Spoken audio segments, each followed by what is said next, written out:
วหอยเมนเต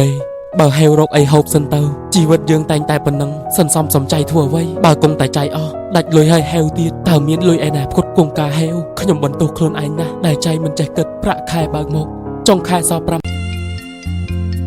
ចាំជួបក្នុងអូរ៉ាអនុសាគុណលោរឿងអូននឹងបងក្រងស្នេហាចាំមួយជីវិតស្នេហ៍ពិតស្មើសងខាអីលើឃ្លាតទៅឆ្ងាយរៀមរស់នៅឥតន័យមានមនុស្សជាច្រើនចង់កំណត់វាសនាខ្ញុំមិនចង់ឃើញខ្ញុំសើចទេបើជាចង់ឃើញខ្ញុំស្រែកយំបញ្ហាយួរមិនណោះទេបើជាចង់ឃើញខ្ញុំទូលភ្នំរឿងហួរអស់ហើយចង់សើរើឲ្យវាវិលមកជុំ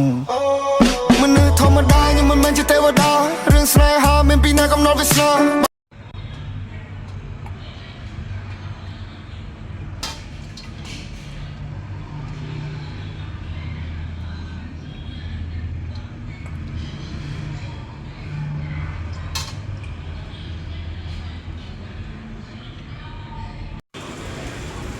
បានអ្នកទាំងអស់គ្នាមើលសពុកទៅសៃដែលបងអូនធ្វើដាក់សម្អាត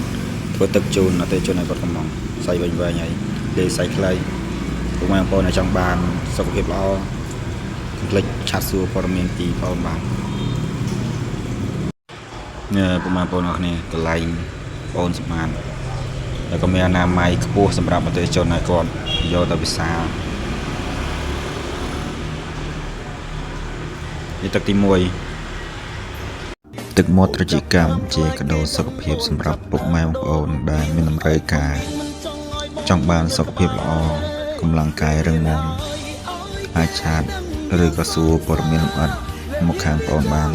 មានចម្ងល់ឬចង់បានសុខភាពល្អកុំភ្លេចណាបងប្អូនឆាតមក